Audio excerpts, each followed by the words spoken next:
जय श्री राम, जय छठी मैया। हाँ, सो अभी मैथिली और भोजपुरी के विवाद के बारे में सुनने हेबै जे यादव शो चलै भाजपा के कोई ओहिमे गेल छलै था और बता दी कि ओहिमे मैथिली के बारे में जे वो अनाप शनाप किछु बाजि देलक।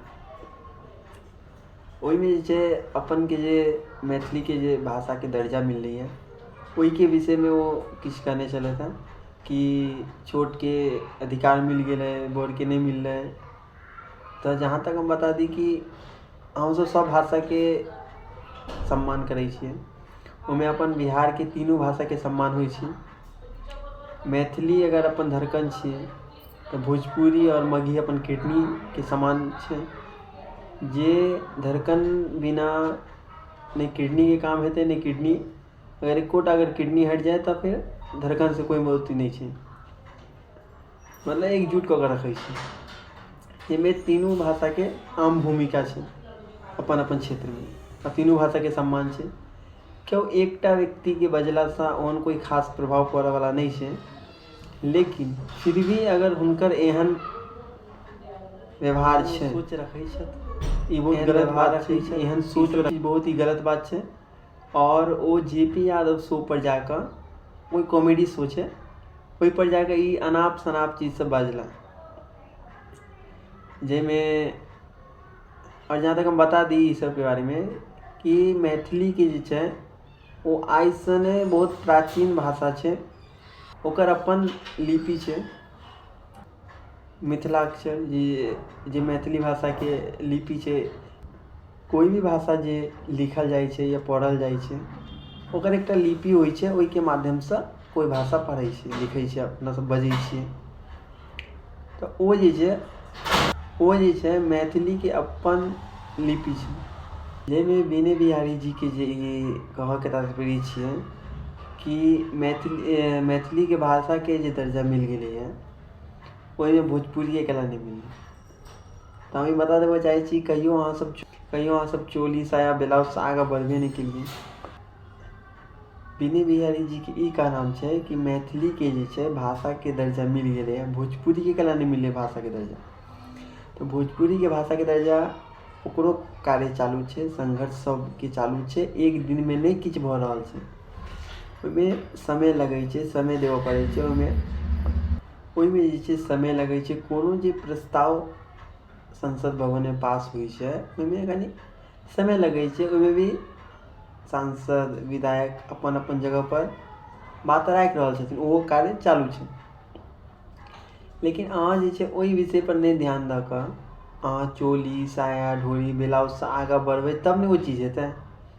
और जहाँ तक रहे मैथिली के सवाल, तो मैथिली 3 बेर नेशनल पुरस्कार सेहो जीत गेल छथि, ओहिमे कोनो शक नहीं छै। इंटरनेशनल लेवल पर तऽ छैहे, ओहिमे भी कोनो शक नहीं छै, जे अहाँ सब कहियो नहीं कऽ पेबै। तैयो कोनो एक व्यक्ति के मत से निर्णय नहीं लेल जा सकैए नहीं छै। और जे भोजपुरिया समाज छथि अपन से सब मैथिली के प्यार दै छै, सम्मान दै छै, मान सम्मान हरेक भोजपुरिया समाज दै छै। तैमे अपन मिथिला में औरो भोजपुरी गाना के भी सम्मान देल जाइ छै, जे हरेक चीज में हरेक जगह भोजपुरी गाना बजायल जाइ छै। ओहिमे कोनो कतौ दिक्कत नहीं छै, लेकिन कतौ कतौ केकरो मानसिकता के जे छै कनी कमी रहै छै। भले ही उम्र बढ़ जाइ छै, लेकिन कनी कनी मानसिकता के कमी रहै छै। अगर अहाँ के भोजपुरी भाषा के दर्जा दियाबऽ के अछि तो ओहिमे अहाँ अपन कार्य करियौ ने, बतैयौ ने ई चीज छै, अथी के पुरान संस्कृति की छियै, अपने के की ओकर पद्धति छै, वो सब प्रस्ताव रखियौ। पास हेतै नहीं हेतै वो तो बातक बात छै। लेकिन अहाँ कोनो भाषा के नीच कऽ के अपन भाषा के उच्च देखेनाइ, अपने मुँह मियाँ मिट्ठू वाला बात जे छै वो भऽ जा रहल है। ई तो चीज बहुत ही गलत बात छै। अपने मुँह मियाँ मिट्ठू वाला बात तो नहीं होबऽ के चाहिए। और कोनो व्यक्ति के एहन मानसिकता नहीं छै, कोनो भोजपुरिया समाज के एहन मानसिकता नहीं छै जे एहि प्रकारक कहियो आइ तक टिप्पणी केला हो कि भाई हमर भाषा उच्च है तोहर भाषा नीच छौ। यहाँ तक हरेक व्यक्ति सम्माने करै छै। कोनो कोनो व्यक्ति के अंदर भऽ जाइ छै कनी घमंड भऽ गेल, कनी अभिमान भऽ गेल तऽ ओ तऽ कनि दूरके बात छै। चलू दिक्कत नहि छै कोनो, लेकिन कनि अपन आदतमे सुधार लाउ विनय बिहारी जी। उम्र बढ़लासँ ज्ञान नहि बढ़ै छै। जब दू प्रकारक की कहै छै उम्र बढ़ै छै। एकटा जे रहै छै जे अहाँके सरकारी जे छै 18 वर्षके भऽ गेलहुँ तऽ अहाँ मतलब बालिक छी, जे मतलब वोट गिराबऽके, चुनाव लड़ऽके या चुनावमे अथी की कहै छै किछु भी करऽके अधिकार अहाँके प्राप्त भऽ जाइए।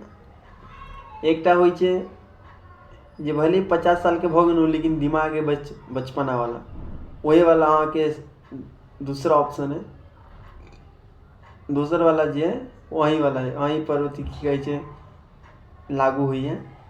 तऽ अपन आदतमे कनि सुधार लाउ, कतऽ की बाजैके नहीं बाजैके ओ सब चीज अपना अन्दर लाबऽके, ठीक छै। और जहाँ तक रहे मैथिलीके बात, वो हमेशा सर्वोच्च रहतै, भोजपुरियो रहतै, मगहियो रहतै, अपन भारतके हरेक भाषा रहतै, और जे सब रहतै वो हेबे करतै। अहाँके कहला या नहीं कहलासँ नहीं हेतै, लेकिन चोली ढोरी सायासँ आगाँ बढ़ू तब ई सब चीज हेतै, ठीक छै। और हम अहाँके इहे चीज कहब, और ज़्यादा तऽ किछु कहब नहीं। जय श्री राम, जय छठी मैया, जय जानकी माँ, नमो बुद्धाय, जय हिंद, जय मिथिला बिहार, जय मैथिली।